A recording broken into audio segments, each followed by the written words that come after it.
Right, today we're going to paint this lovely Italian sunflower field. It's painted on a Marilyn Allis block, which is £140 Saunders Waterford paper. I don't need to stretch it because it's on the block. I'm using a size 16 brush with a really good point, putty eraser, a credit card, and also the Society for All Artists artist quality watercolour paints. We're just picking out about 5 colours: a cadmium yellow, alizarin crimson red, French ultramarine blue, a burnt umber and a sepia. And so, keeping the palette quite limited, we're going to paint this really vibrant sunflower field. Alright, I'll just run through what I'm going to use. We're going to be using £140 Saunders Waterford rough on a block.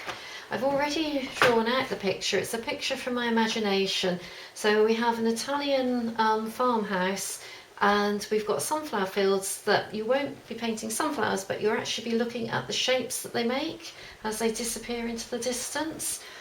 So using all SAA artist quality paints, I've got them in a palette with deep wells so they stay nice and juicy, which will give us these lovely bright colours when we put it on. I'm just going to wet the paper to put on a wash, so clear water to start with, wash right the way over the sky, but going around those Italian farmhouses. And a nice lot of water, that way the wash will work quite well. Now, into that I'm going to put a little bit of cadmium yellow. I'll just wash that in over here, wash that right up to the farmhouse. And then I'm going to use some French ultramarine.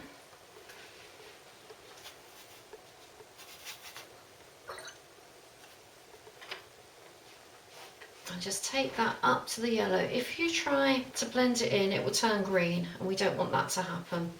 So just take that up to the farmhouse. Just going to dip the brush into some neater paint.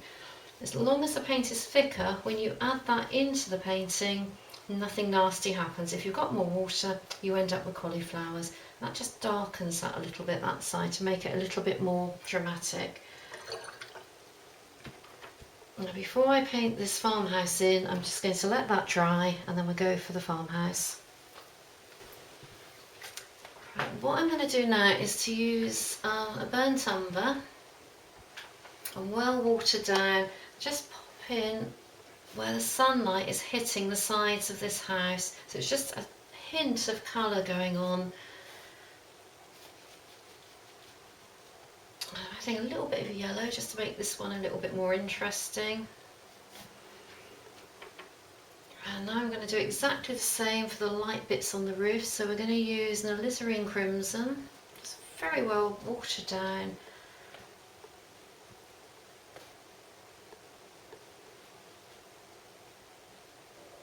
So that's going on very, very quickly.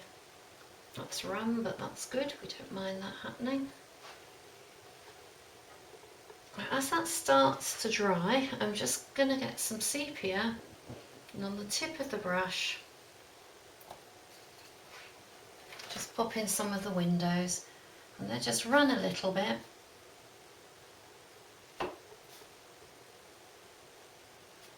And the door. And that's quite nice because they're not all going to be exactly the same. Now I'm going to use a little bit thicker burnt umber for the sides that are in shadow. So this is just a little bit thicker, a little bit darker.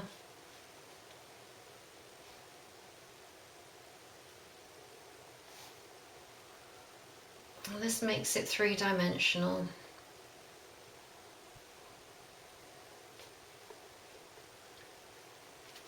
And exactly the same with the roof. Parts of it are much darker, they're in more shadow. So into that alizarin crimson, I'm just adding a tiny bit of sepia to darken it even more.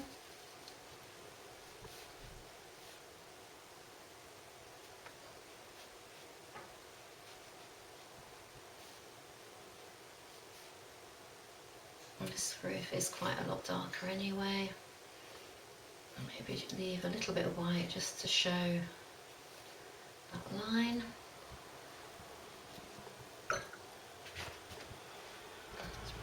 Just a little bit too much, just pull that out.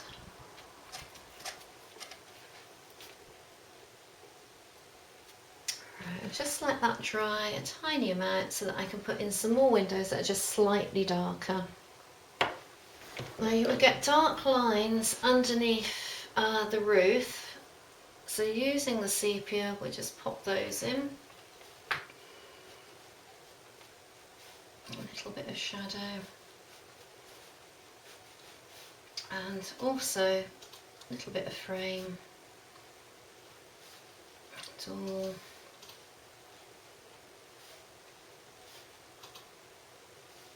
lots of doors on here. So that's sort of quite loose, it's not too detailed. No, that fits quite well into the landscape. Next thing is the trees. Now if the trees are distant we want to make them bluer because that pushes them into the distance. So I'm going to mix some French ultramarine blue with some burnt umber and a little bit of the cadmium yellow.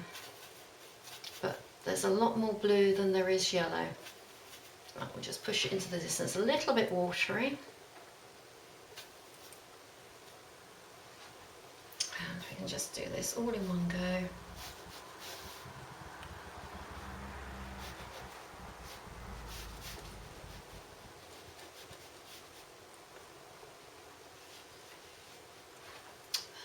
These trees here, we can add a little bit more yellow because they're a little bit closer.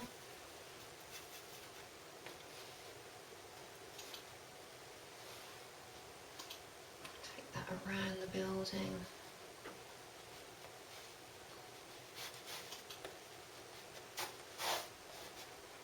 Some little shadows from bushes and things. And then we've got some very distant trees, so just a little bit of blue on the brush. Just pull those out just behind there. So we're sort of starting to the landscape. Now we want to put the sunflowers in there. We're not painting individual sunflowers. We are just going to go for bright colours. So I'm going to start with, just make sure the brush is very, very clean. And I'm going to mix in some cadmium yellow, just neat, and we're actually going to mix the colours on the paper. Start by putting luscious yellow on, nice big strokes. It's picking up a little bit on the bumps on the paper, and that's really good.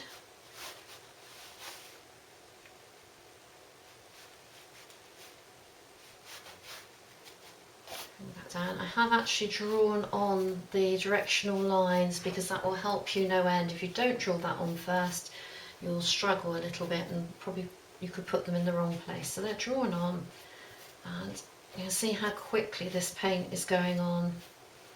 And that will do. Now I'm going to mix in some French ultramarine blue. So again, neat, and we'll mix it on the paper. We'll start off with a few blue lines that are just blue.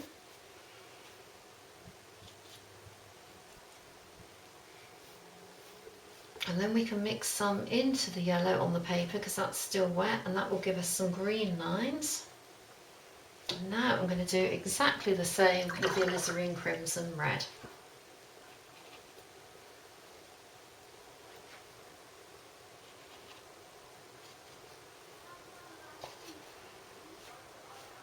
See how vibrant that is.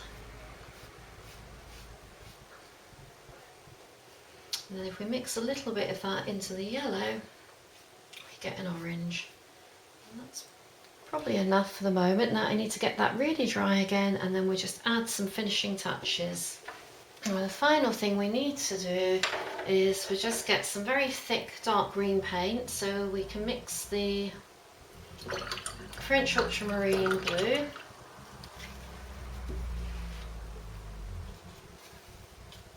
mix that with the burnt umber, so it's just very dark, a little bit of the cadmium yellow, it's very dark green. very thick and gungy, and then just running that along on the credit card onto the side of that, we can get some lovely dark lines coming down. I'll just put a few of those in to help to break that up. I think that's probably enough. Great for masks, anything like that, that works really well. And so just in a few moments you've got this lovely Italian sunflower landscape.